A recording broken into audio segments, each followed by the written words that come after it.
So there's good news and bad news. The good news is I found a new favorite film stock that I love. The bad news is I'm a complete idiot and ruined like half the roll. If you're interested in 35mm photography, stay tuned. So I recently accepted a new job. So it turned out I had a day off between my old job and my new one. So my girlfriend and I ended up going to Wrightwood for the day. It's just a town we like to visit a lot. And we wanted to check out a cabin that's there, an old miner's cabin. But unfortunately the snow blocked off the road there. So we just decided to walk up the snowy road for a bit and do what we usually do and go and grab a drink afterward. So I loaded this film stock I got from the film photography project called Svema, Svema, I believe, 120.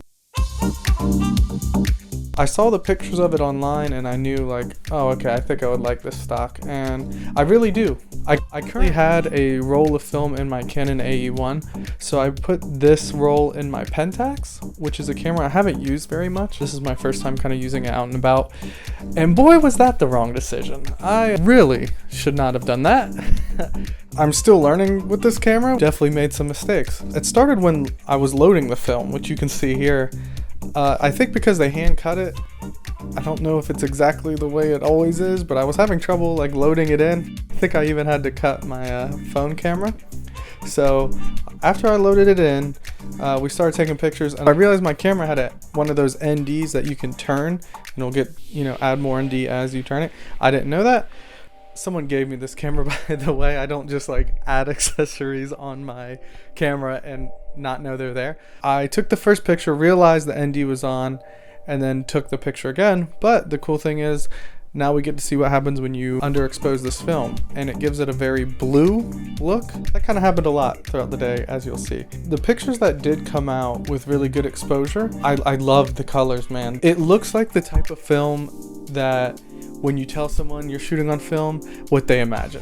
So it's a really interesting color profile. It's kind of even hard to describe. It definitely has like a bluish tone to it, but everything else looks really nice. It kind of just has like a vintage feel. I want to say there's kind of a little bit of less information, but it doesn't really seem like that either. I really did enjoy the shots that came out from this. So we ended up just walking along this snowy road just to see how long we could go. My girlfriend was actually pretty sick. She didn't know how much longer she could really deal with it. Right as we were about to turn around, so I should be about halfway through the roll at this point. It has this setting where it just opens the shutter, and then you manually have to click it again. You have to turn the roll twice. I think it's just a manual shutter speed, but I don't know what I was hitting to make it do that. I think there's kind of this lever on the side that I think was the culprit, but I'm not too sure. I did it like 4 times, so I was like wasting just exposure after exposure. I've worked with cameras since I was 12 years old, and it just goes to show, man, you really need to test these cameras before you shoot.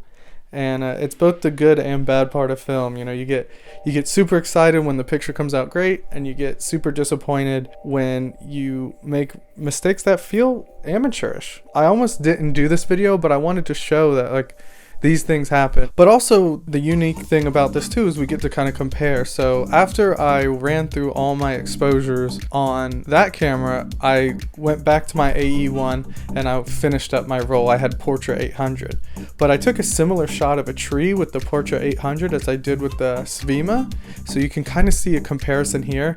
And I love the way the Svema film looks on this. Just the colors look so much better. I think I've always been more geared toward like a bluish tint, so I think that's why I kind of like this film a lot more. But also it creates like almost like a dream-like look on it. So after we decided to drive back, there was a lookout, and so I took some pictures with the Canon AE1 with the Portra 800 at the lookout.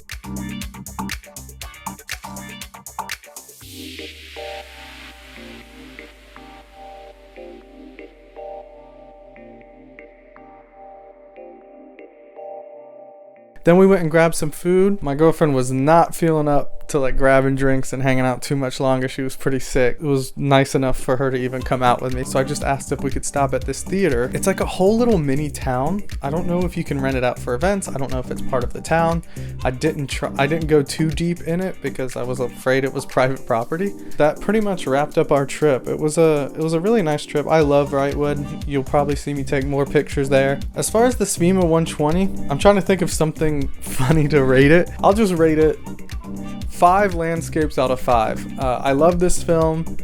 It's something I would definitely shoot. If you're going to use it for professional uses, that's going to be limited. Is this something you want to use if you're like shooting product or anything where you need to get the colors exact? No, this isn't that film. It would be definitely something I'd want to capture, like if I was, you know, using it for a family vacation or a portrait shoot or maybe an editorial, something like that, where you have a little bit more range. You don't need the colors to be exact.